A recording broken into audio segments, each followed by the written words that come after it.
Hello friends, എല്ലാവർക്കും പുതിയൊരു വീഡിയോയിലേക്ക് സ്വാഗതം. ഇന്നൊരു സ്വീറ്റ് റെസിപ്പി ആയിട്ടാണ് വന്നിട്ടുള്ളത്.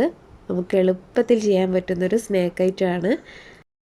ഞാൻ മുന്നേ ഒരു വയനാട്ടിൽ പോയ വ്ളോഗ് ഇട്ടിട്ടുണ്ടായിരുന്നു. അതിൽ ഈ ഒരു സ്നാക്കാണ് ഞങ്ങൾ ഉണ്ടാക്കി കൊണ്ടുപോയിരുന്നത്. അതുപോലെ നിങ്ങൾ ട്രിപ്പൊക്കെ പോകുന്ന സമയത്ത് കൊണ്ടുപോകാൻ പറ്റിയൊരു നല്ല സ്വീറ്റ് ആയിട്ടുള്ളൊരു സ്നാക്കാണിത്. അപ്പോൾ നമുക്ക് ഇതെങ്ങനെയാണ് ഉണ്ടാക്കുന്നതെന്ന് നോക്കാം. അതിനായിട്ട് ആദ്യം തന്നെ വേണ്ടത് വേമസെല്ലിയാണ്, അതായത് സേമിയ. വളരെ തിന്നായിട്ടുള്ള 250 ഗ്രാമിൻ്റെ സേമിയ ഞാൻ എടുത്തിട്ടുണ്ട്. ഇതൊന്ന് കൈകൊണ്ട് തന്നെ പൊടിച്ചെടുക്കാം. വളരെ തിന്നായതുകൊണ്ട് നമുക്ക് പെട്ടെന്ന് തന്നെ കൈകൊണ്ട് പൊടിച്ചെടുക്കാൻ പറ്റും. ഞാൻ ഇതെല്ലാം ഇതുപോലെ പൊടിച്ചെടുത്തിട്ടുണ്ട്. അധികം പൊടിയാവണ്ട, ഇതുപോലെ ചെയ്തെടുത്താൽ മതി. ഇനി ഇതിലേക്ക് വേണ്ടത് ബട്ടറാണ്. അൺസാൾട്ടഡ് ബട്ടർ തന്നെ ഉപയോഗിക്കണം. ഞാനിവിടെ ഒരു 70 ഗ്രാമോളം എടുത്തിട്ടുണ്ട്. ഇനി ഒരു പാൻ ചൂടാക്കുക. ചൂടായി വരുന്ന സമയത്ത് നമ്മൾ എടുത്തു വെച്ച ബട്ടർ ഒന്ന് മെൽറ്റാക്കി എടുക്കാം.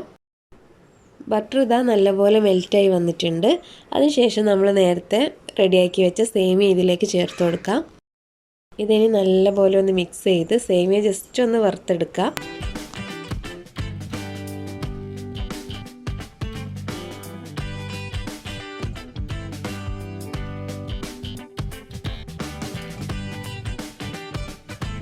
ഇനി ഇതിലേക്ക് മിൽക്ക് മെയ്ഡാണ് ചേർക്കേണ്ടത്.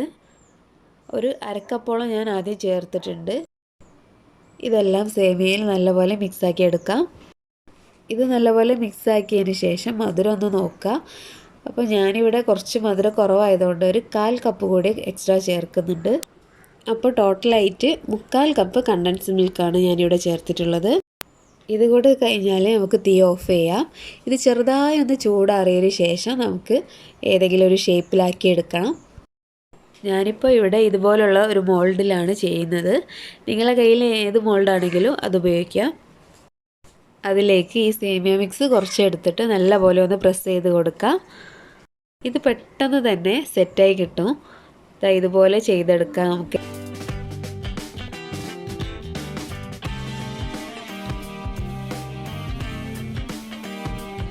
ഇനി നിങ്ങളുടെ കയ്യിൽ ഇതുപോലെയുള്ള പ്ലാസ്റ്റിക്കിൻ്റെ അടപ്പുണ്ടെങ്കിൽ അതിലും നമുക്ക് ചെയ്യാവുന്നതാണ്. കുറച്ചെടുത്ത് ഇതിൽ ഇതുപോലെ പ്രസ് ചെയ്ത് കൊടുക്കാം, അങ്ങനെ ഷേപ്പാക്കാം. അതല്ല ഇതുപോലെയുള്ള ഏതെങ്കിലും ഒരു കുപ്പിയുടെ അടപ്പുണ്ടെങ്കിൽ അതിലും ചെയ്തെടുക്കാം. ഇങ്ങനെ ചെറിയ ചെറിയ ഷേപ്പിലാക്കി എടുക്കാം. അതൊന്നും ഇല്ലെങ്കിൽ ബോൾസാക്കി കൈകൊണ്ട് തന്നെ ബോൾസാക്കി എടുത്താലും മതി. ഇതെല്ലാം ചെയ്തെടുത്തപ്പോൾ തന്നെ ഒരു 2-3 മിനിറ്റ് ആയപ്പോൾ ഇതെല്ലാം സെറ്റായിട്ടുണ്ട്. ഇനി ഇതെല്ലാം ഒന്ന് ഒരു പാത്രത്തിലാക്കിയിട്ട് ഫ്രിഡ്ജിൽ വെച്ചാൽ കുറച്ചുകൂടെ ടേസ്റ്റ് കൂടും. ഇപ്പം തന്നെ നമുക്ക് ഇങ്ങനെ കഴിക്കാം. അതല്ല ഫ്രിഡ്ജിൽ വെച്ചിട്ട് കഴിക്കുകയാണെങ്കിൽ കുറച്ചുകൂടെ ടേസ്റ്റ് കൂടും. അപ്പോൾ ഈ ഒരു സ്നാക്ക് നിങ്ങൾക്ക് ഇഷ്ടപ്പെട്ടെന്ന് കരുതുന്നു. ഇഷ്ടമായാൽ ലൈക്ക് ചെയ്യാനും ഷെയർ ചെയ്യാനും ഉണ്ടാക്കി നോക്കാനും മറക്കരുത്. Thank you for watching.